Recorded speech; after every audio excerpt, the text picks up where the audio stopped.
Good morning all of you. Learning success point sociology YouTube channel में आपका स्वागत है। जैसा कि हम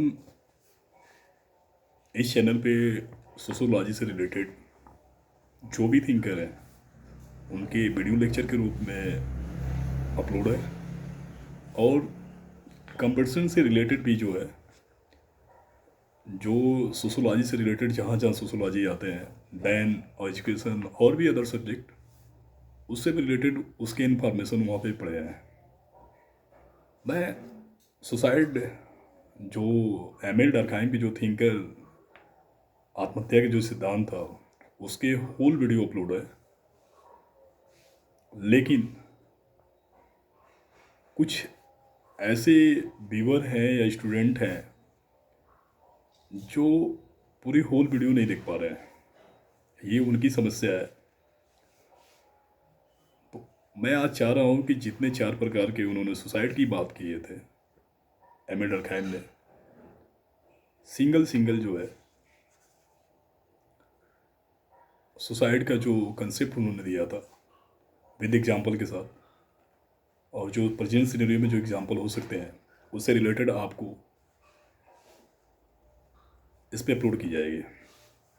तो मैं बात कर रहा था एमिल डर्कहाइम के आत्महत्या के सिद्धांत के बारे में। थोड़ा सा इसके बारे में एक चर्चा या भूमिका हो जाए, क्योंकि कोई भी कंसेप्ट के बारे में जानने से पहले एक कुछ विचार या भूमिका के बारे में जानना बहुत ही अति आवश्यक होता है। क्योंकि हमारे मन में जैसे भी आता है, या फिर किसी भी एक जन सामान्य के बीच में जैसे उनके मन में जो चीज़ आती है कि आत्महत्या क्यों करते हैं लोग, क्या कारण हो सकता है, वो आत्महत्या किसके अंतर्गत हो सकता है। क्योंकि हम एमिल डर्कहाइम के आत्महत्या के सिद्धांत के बारे में जानने का प्रयास करेंगे, क्योंकि लगभग 4 प्रकार के उन्होंने आत्महत्या का सिद्धांत दिया था। तो उनमें से कौन सी जो आत्महत्या होती है, कोई दहेज के कारण आज, या फैमिली प्रेशर के वजह से जो है कि बहुएं आत्महत्या कर लेती है, कोई लड़का जो है कि एग्ज़ाम में जो है फेल हो जाता है, उसका प्रेशर नहीं झेल पाता है, वो जो है कि उसका दिमाग काम नहीं करता है, वो शून्य की अवस्था में चल जाता है। उस टाइम में वो जब वो शून्य में चला जाता है तो यानी आत्महत्या कर लेता है। कुछ लोग तो क्या करते हैं कि पॉइजन खा के मर जाते हैं।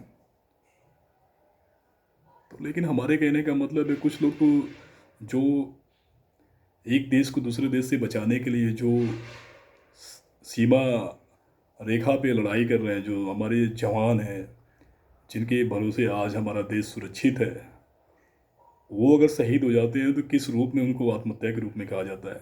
तो आज हम सबसे पहले बात करते हैं आत्महत्या, एमिल डर्कहाइम की जो थियरी ऑफ सुसाइड है उसके बारे में बात करना चाहता है। जैसा कि आप सभी को पता है कि आत्महत्या एक मनोवैज्ञानिक विषय वस्तु मानी जाती है, न कि समाजशास्त्री। जो सुसाइड है, जो सुसाइड अटैम्प्ट करने की कोशिश करता है, या आत्महत्या जो है कि मनोवैज्ञानिक विषय वस्तु मानी जाती है।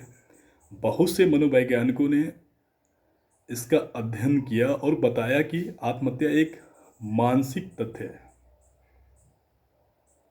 जितने भी मनोवैज्ञानिकों ने अध्ययन किया और उन्होंने एक साधारण सी परिभाषा डिफाइन किया, उन्होंने कहा कि आत्महत्या एक मानसिक तथ्य है।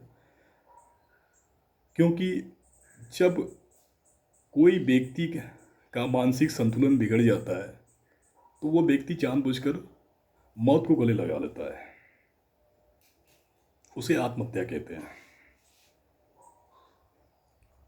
आत्महत्या एक मनोवैज्ञानिक, या आत्महत्या एक मनोविज्ञान की विषय वस्तु मानी जाती है। बहुत से मनोवैज्ञानिकों का मानना है, या मानना है कि आत्महत्या एक मानसिक तथ्य है।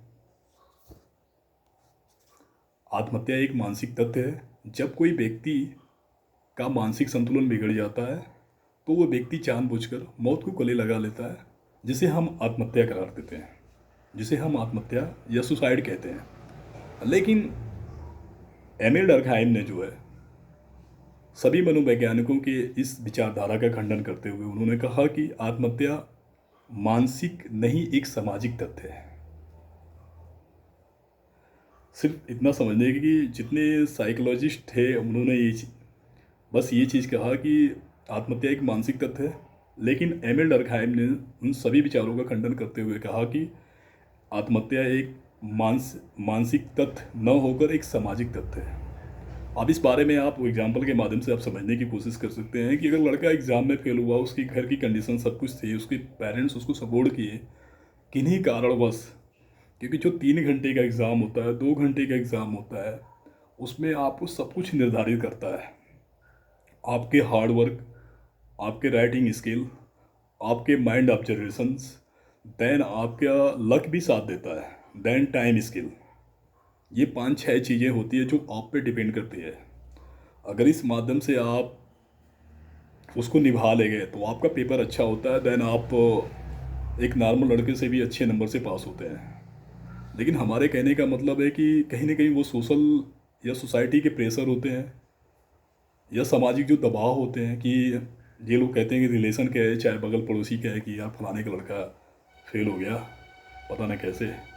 जो ये सारी कमेंट जो नकारात्मक जो उसके अगल बगल या रिश्तेदार के माध्यम से या दोस्तों के माध्यम से या पड़ोसी के माध्यम से जो फैलने की कोशिश करता है, वो कानों कान सुनता है। जहाँ पे इस तरह की जो है सामाजिक जो तथ्य होते हैं, जो सोशल फैक्ट होते हैं, इसको वो झेल नहीं पाता है, जिस कारण से वो आत्महत्या कर लेता है। क्योंकि आत्महत्या का मूल कारण समाज है, न कि व्यक्ति का संतुलन। इसलिए कहने का तात्पर्य ये है कि आत्महत्या व्यक्ति द्वारा किया गया ऐसा कृत्य या प्रयत्न है जिसमें व्यक्ति को यह एहसास होता है कि उसकी जान जा सकती है, उसे हम आत्महत्या कहते हैं। और आज हम सिर्फ आत्महत्या 4 प्रकार के होते हैं, मैं आपको डिस्क्राइब कर रहा हूँ। अहमवादी आत्महत्या, प्रार्थवादी आत्महत्या, प्रतिमानहीनता द्वारा आत्महत्या, और चौथा होती है भाग्यवादी आत्महत्या, जिसे इंग्लिश में इगोइस्टिक सुसाइड कहा जाता है, दूसरे को अल्ट्रिस्टिक सुसाइड कहा जाता है, तीसरे को एनोमी सुसाइड कहा जाता है, चौथे को फैटलिस्टिक सुसाइड कहा जाता है। तो आज हम स्पेशली बात करेंगे अहमवादी आत्महत्या किसे कहा जाता है, या इगोइस्टिक सुसाइड किसे कहा जाता है। What is egoistic suicide. बहुत से क्वेश्चन पूछा जाता है, बहुत से ऑब्जेक्टिव पूछा जाता है कि अहमवादी आत्महत्या किसे कहा जाता है। मैं इसके बारे में आपको डिटेल से जानकारी दे रहा हूँ। अहमवादी आत्महत्या, जैसे ही मैं नाम ले रहा हूँ कि अहम, ईगो, ईगो जो बहुत बड़ा कारण होता है जेलेसियस की। हम किसी से किसी चीज़ की तुलना करते हैं, जब उसका और हमारा आपस में विचार टकराता है तो ईगो स्टार्ट होता है। ईगो, अहमवादी आत्महत्या, इगोइस्टिक सुसाइड। जब व्यक्ति का स्वाभिमान और समाज का स्वाभिमान दोनों आपस में टकराता है तो व्यक्ति अपने आप को समाज से अलग कर लेता है और अकेले जीवन यापन करने लगता है। तथा जब वो अकेले जीवन यापन करता है तो विभिन्न प्रकार की समस्याएं उसकी समझ आती है, जिसका निराकरण या जिसका समाधान वो नहीं कर सकता, तो वो जानबूझकर मौत को गले लगा लेता है। और इस प्रकार की आत्महत्या को अहमवादी आत्महत्या या इगोइस्टिक सुसाइड कर लिया जाता है, कहा जाता है। एक बार फिर मैं रिवाइज कर रहा हूँ अपनी भाषा में। जब व्यक्ति का स्वाभिमान और समाज का स्वाभिमान दोनों आपस में टकराता है तो व्यक्ति अपने आप को समाज से अलग कर लेता है और अकेले जीवन यापन करने लगता है। जब अकेले जीवन यापन करता है तो उसके सामने विभिन्न प्रकार की समस्याएं उत्पन्न होती है, जिसका निराकरण वो खुद नहीं कर सकता, तो वो जानबूझकर मौत को गले लगा लेता है। इस प्रकार की आत्महत्या को अहमवादी आत्महत्या कहा जाता है, जिसे इगोइस्टिक सुसाइड कहा जाता है। इसका उदाहरण क्या हो सकता है। व्यक्ति का स्वाभिमान और समाज का स्वाभिमान आपस में टकराता है, इतना समझिएगा। इससे वर्तमान परिप्रेक्ष्य में, चाहे भारत में चाहे पूरे संसार में, ऐसा क्या एग्जाम्पल हो सकता है। हो सकता है आपके विचारों में आसपास पड़ोस या जिले में या रिश्तेदारी में ऐसा कुछ हुआ हो। जैसे उदाहरण के तौर पे सुनने का प्रयास करिए। भारत में ज़्यादा से ज़्यादा देखने को मिलता है। भारत में प्रेमी युगल जो लवर्स होते हैं, चाहे वो इंट्रा कास्ट हो चाहे सेम कास्ट हो, प्रॉब्लम तो आती ही है।